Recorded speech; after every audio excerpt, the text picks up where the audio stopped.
Olympic सुरू व्हायला आता अवघे 10 दिवस बाकी असताना भारताच्या ऑलिम्पिक मिशनला मोठा धक्का बसलाय।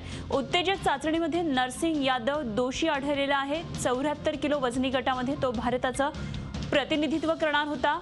5 जुलैला नॅशनल अँटी डोपिंग एजन्सी अर्थात नाडानं केलेल्या चाचणीमध्ये नरसिंगचे ब्लड रिपोर्ट पॉझिटिव्ह सापडलेले आहेत। त्याच्या रक्ताचे बी सॅम्पल्स पॉझिटिव्ह आढळलेले आहेत। बंदी असलेल्या एका स्टेरॉइडचे अंश त्याच्या रक्तामध्ये सापडलेले आहेत आणि त्यामुळे तो काल नाडाच्या शिस्तपालन समितीसमोर हजर राहिला होता। यावर नाडाचे संचालक नवीन अग्रवाल यांनी शिक्कामोर्तब केलेले आहे। केंद्रीय क्रीडा खात्याने सुद्धा या वृत्ताला दुजोरा दिलेला आहे। तसंच नाडाच्या नियमानुसार या प्रकरणाची चौकशी करण्यासाठी या शिस्तपालन समितीची स्थापना करण्यात आल्याचं केंद्रीय क्रीडा खात्याने सांगितलेलं आहे। या प्रकारामुळे आता नरसिंग यादव रिओ ऑलिम्पिकमध्ये भारताचं प्रतिनिधित्व करणार की नाही यावर प्रश्नचिन्ह उपस्थित झाले। भारताच्या ऑलिम्पिक मिशनसाठीची ही फार मोठी शरमेची बाब निर्माण झाली आहे।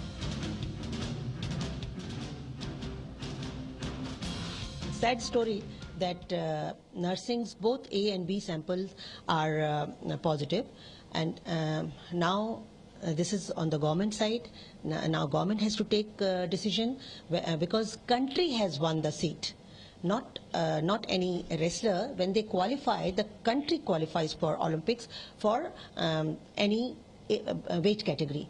So in wrestling, if somebody is tested positive, now they have to see whether they can send some other person also. नाडाच्या शिस्तपालन समितीसमोर चौकशी झालेली आहे। नरसिंग यादव डोपिंग टेस्टमध्ये दोषी आढळलेला आहे, त्यामुळे रिओ ऑलिम्पिक आधीच भारताला हा धक्का म्हणावा लागेल। आणि या संदर्भात आणखी माहिती घेण्यासाठी आपण संपर्कात जातोय बंडा पाटील यांच्याबरोबर, माजी ऑलिम्पियन आहेत।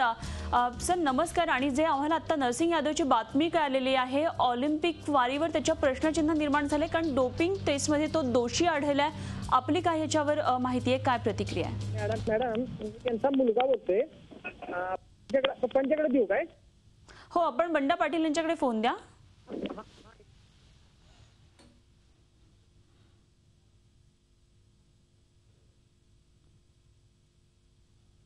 हॅलो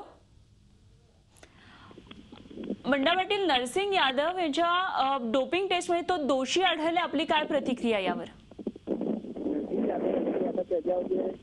तुम्ही काय उपयोग आहे का नाही, इंजेक्शन करतो कुठं काय करतो, ते खोटा आहे हो सारं। तो पैलवान खरा पैलवान आहे, ते काय इंजेक्शन घेत नाही तो। बरं, हे सगळं आहे ते खोटं आहे असं आपल्याला म्हणायचं, सगळी एक प्रकारची कॉन्स्पिरन्सी आहे। हां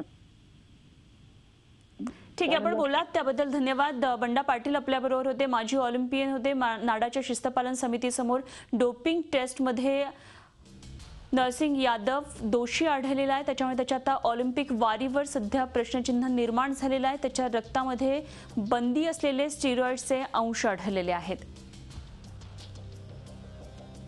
आणि याच विषयावर बोलण्यासाठी सध्या आपल्याबरोबर कुस्तीचे प्रशिक्षक आहेत गणेश मानगुडे। गणेश सर नमस्कार। आणि जी बातमी कळतीये नरसिंग यादव संदर्भातली, भारताला एक मोठा धक्का बसला। ऑलिम्पिकला जाण्यापूर्वीच नरसिंग यादव हा दोषी आढळला डोपिंग टेस्टमध्ये, आपली काय यावर प्रतिक्रिया? नमस्कार मॅडम, मी पण बातमी वाचली, मला सुद्धा धक्का बसला। कारण माझा जेवढा अंदाज आहे त्यानुसार मला एक दिल्ली विरुद्ध महाराष्ट्र असं फार मोठं षडयंत्र वाटतंय। कारण नरसिंग हा वर्ल्ड चॅम्पियनशिप मध्ये ब्रॉन्झ मेडल विजेता आहे, एशियन गेमचा ब्रॉन्झ मेडल आहे, कॉमनवेल्थचा गोल्ड मेडलिस्ट आहे। इतका तो आंतरराष्ट्रीय पैलवान असून सुद्धा आणि काही महिन्यापूर्वी सुशील विरुद्ध नरसिंग हा वाद पेटला असताना त्याच्या पार्श्वभूमीवर तो असल्या कुठल्या गोष्टीत अडकेल असं वाटत नाही मला। आणि राहिली गोष्ट डोपिंगची, तर नाडाच्या अधिकृत वेबसाईटवर असं कोणते आता जाहीर झालं नाही, त्यामुळे कुठं मला असं वाटतंय की हा फार मोठ्या षडयंत्राचा भाग असू शकतो। हा षडयंत्राचा भाग असू शकतो। धन्यवाद, आपण बोललात त्याबद्दल। गणेश मानगुडे आपल्या बरोबर होते। तर नरसिंग यादव डोपिंग टेस्टमध्ये दोषी आढळलेला आहे, त्याच्या ऑलिम्पिक वारीवर आता प्रश्न निर्माण झालेले आहेत। तर नरसिंग यादवची नेमकी आपण माहिती पाहूया ग्राफिक्सच्या माध्यमातून।